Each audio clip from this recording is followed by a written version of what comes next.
Hello दोस्तों, कैसे हो आप सब लोग? उम्मीद करता हूँ कि आप सब लोग ठीक होंगे। और दोस्तों, आज के वीडियो में हम बात करने वाले हैं ईए प्रो के 3 फेज़ इन्वर्टर की बात करने वाले हैं। तो दोस्तों, ईए प्रो का नया जो 3 फेज़ इन्वर्टर है, ऑन ग्रिड तथा हाइब्रिड इन्वर्टर दोनों इन्वर्टर लॉन्च हो चुके हैं मार्केट में। तो दोस्तों, इनके जो भी स्पेसिफिकेशन है, जो भी इनके फीचर है, चाहे हम बात करें ऑन ग्रिड इन्वर्टर की या हाइब्रिड इन्वर्टर की, दोनों की हम डिटेल में बात करने वाले हैं। तो आइए स्टार्ट करते हैं और जानते हैं ईए प्रो के जो ट्रांसफार्मर लेस 3 फेज इन्वर्टर इनके बारे में डिटेल में जानकारी प्राप्त करते हैं। तो आइए स्टार्ट करते हैं वीडियो को। दोस्तों, यदि हम थ्री फेज इन्वर्टर की बात करें तो ईए प्रो के 3 फेज इन्वर्टर इन्होंने निकाले हैं, जो कि 3 किलोवाट, 5 किलोवाट और 6 किलोवाट की कैपेसिटी में आते हैं। 3 किलोवाट पर आप 4.5 किलोवाट के पैनल और इस पर 7,500 वाट के पैनल और उस पर 9,000 वाट के पैनल लगा सकते हो। 9 किलोवाट के और 7.5 किलोवाट के पैनल लगा सकते हो। और दोस्तों, यदि बहुत सारे व्यक्ति ऐसे भी होते हैं जिनको अभी कम पैनल लगाने हैं, बाद में पैनल बढ़ाने हैं, तो उस केस में आप 5 किलोवाट या 6 किलोवाट ले सकते हो। इन दोनों में डुअल एमपीपीटी है, तो एक एमपीपीटी पर आप 3750 वाट का पैनल, तो दोनों पर अगर पैनल लगाना चाहते हो 7,500 वाट के पैनल लगा सकते हो। 5 किलोवाट पर 6 किलोवाट पे जो दोनों एमपीपीटी है, उन दोनों पे मिला के 9 किलोवाट के पैनल। और यदि एक एमपीपीटी आपको यूज़ करना है तो आप यहाँ पे 4,500 किलोवाट के पैनल लगा सकते हो। मतलब 4.5 किलोवाट के पैनल लगा सकते हो। अगर यहाँ पे दोस्तों, अगर हम बात करें, इनपुट वोल्टेज मैक्सिमम 600 वोल्ट है। और जब आपका सोलर सिस्टम स्टार्ट होगा उसके लिए मिनिमम वोल्टेज चाहिए 90 वोल्ट। और यहाँ पे रेटेड इनपुट वोल्टेज 380 वोल्ट। और एमपीपीटी ऑपरेटिंग रेंज, दोस्तों एमपीपीटी है जो वोल्टेज पे ऑपरेट होगा उसकी रेंज है 80 से 550 वोल्ट। और यहाँ पे अगर हम बात करें कि मैक्सिमम इनपुट वो full power MPPT voltage range, तो आपका जो एमपीपीटी है वो फुल वोल्टेज आउटपुट कब देगा? जब 200 से 500 वोल्ट के बीच होगा। और जो 3 किलोवाट है, अगर 5 किलोवाट में 210 से 500 के बीच, और 6 किलोवाट में 260 से 500 के बीच। और यहाँ पे अगर maximum input short circuit current पर एमपीपीटी 22.5 एम्पियर है। और यहाँ पे अगर लोड की बात करें तो दोस्तों, जितने किलोवाट का इन्वर्टर है, 3 किलोवाट पे 3,000 वाट का लोड, 5 किलोवाट पे 5,000 वाट का लोड और 6 किलोवाट पर 6,000 का लोड आप चला सकते हो। और वीए की बात करें दोस्तों, तो 3300 वीए का है जो 3,000 किलोवाट का इन्वर्टर है। और 5 किलोवाट का है जो 5500 वीए का इन्वर्टर है। और 6,000 किलोवाट का है जो 6 किलोवाट का इन्वर्टर है, वो 6,000 वीए का इन्वर्टर है। अगर यहाँ पे मैक्सिमम आउटपुट करंट की बात करें तो 15 एम्पियर ले सकते हो आप 3 किलोवाट वाले से। 5 किलोवाट वाले से 25 एम्पियर आउटपुट करंट ले सकते हो। और दोस्तों, जो 6 किलोवाट का है, इस पर आप 29 एम्पियर तक का लोड चला सकते हो। और इफिशियंसी की बात कर ले दोस्तों, 98.2%। और जो 6 किलोवाट का उसकी इफिशियंसी और ज़्यादा है, 98.4% है। और यहाँ पे सारी की सारी प्रोडक्शन दी गई है। कम्युनिकेशन चैनल भी सारे अवेलेबल है। RS 485, ब्लूटूथ और वाईफाई और इथरनेट ये ऑप्शनल है।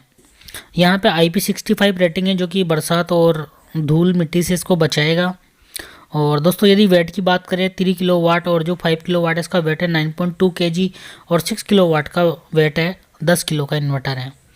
तो दोस्तों, ये तो थे 3 phase on grid solar inverter. अब हम बात कर लेते हैं हाइब्रिड इन्वर्टर की, जिनको जैसे कोई स्कूल है, कॉलेज है, इंस्टीट्यूट है, जहाँ पे काफ़ी बड़ा सोलर सिस्टम लगाना है, तो उनके लिए हाइब्रिड सिस्टम निकाला है, तो वो भी हम देख लेते हैं। हम हाइब्रिड इन्वर्टर की बात करें तो दोस्तों, ईए प्रो ने हाइब्रिड इन्वर्टर भी निकाले हैं, बट दोस्तों इनकी पावर रेटिंग बहुत ज़्यादा है।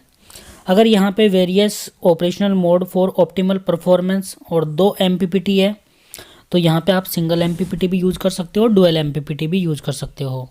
और दोस्तों, मैक्सिमम 2 बैटरी इनपुट्स, तो मैक्सिमम 2 बैटरी आप इस इन्वर्टर पर लगा सकते हो।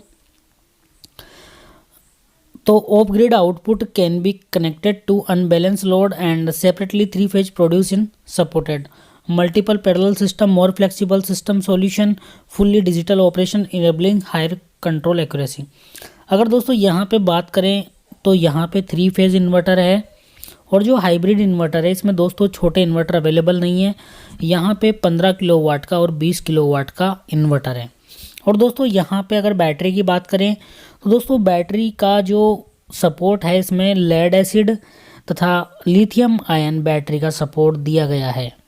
अगर यहाँ पे नंबर ऑफ बैटरी की बात करें तो दोस्तों लेड एसिड बैटरी भी लगानी है तो 2 बैटरी लगेगी, और लिथियम आयन बैटरी भी लगानी है तो 2 बैटरी लगेगी। अगर यहाँ पे वोल्टेज रेंज की बात करें फुल लोड के वोल्टेज की, तो यहाँ पे बैटरी वोल्टेज रेंज 80 से 800 वोल्ट तक होना चाहिए दोस्तों। बैटरी वोल्टेज रेंज 180 से 800 वोल्ट। अगर battery voltage range for full load 300 से 800 वोल्ट, 400 से 800 वोल्ट। दो जो maximum rated charging and discharging power 15,000 watt तथा 20,000 वाट।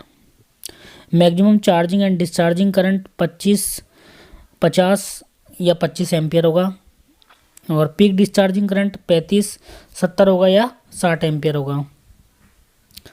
तो यहाँ पे अगर हम बात करें पीवी स्टार्टिंग इनपुट डेटा की, तो दोस्तों यहाँ पे जो टोटल वाट पैनल है इस पे 22,500 वाट के पैनल लगा सकते हो, और जो 20 किलो वाट वाला है इस पे आप 30,000 वाट के पैनल लगा सकते हो। और maximum input DC voltage range है 1000 वोल्ट है, और एमपीपीटी वोल्टेज रेंज है 180 से 960 वोल्ट के बीच। और दोस्तों यहाँ पे अगर हम बात करें फुल एमपीपीटी पावर कब देगा, जब 350 से वोल्टेज 450 के बीच होगा, और 20 किलो वाट वाले में 450 से 850 के बीच होगा। अगर दोस्तों यहाँ पे लोड की बात कर ले कितना वाट का लोड चला सकते हैं, 15 किलो वाट के पे 15 किलो वाट का लोड चला सकते हैं, और 20 किलो वाट के पे 20 किलो वाट का लोड चला सकते हैं। और यहाँ पे अगर दोस्तों हम बात करें तो मैक्सिमम अगर एसी करंट आउटपुट की बात करें तो यहाँ पे 24 और 32 दिया गया है। तो दोस्तों ये 3 फेज इन्वर्टर है। साथ ही यहाँ पे अगर रेटेड आउटपुट करंट की हम बात करें तो 21.7 एम्पियर का लोड चलेगा 15 किलो वाट से, और 29 एम्पियर का चलेगा। यहाँ पे 24 और 32 है। मैक्सिमम आउटपुट रेटेड करंट है 24 एम्पियर तो 15 किलो वाट का, और 32 एम्पियर 20 किलो वाट का है। तो दोस्तों ये थे हाइब्रिड इन्वर्टर, जो कि आम आदमी के लिए नहीं है, ये बड़े बड़े इंस्टीट्यूट फैक्ट्रीज इनके लिए है। तो थैंक यू सो मच दोस्तों।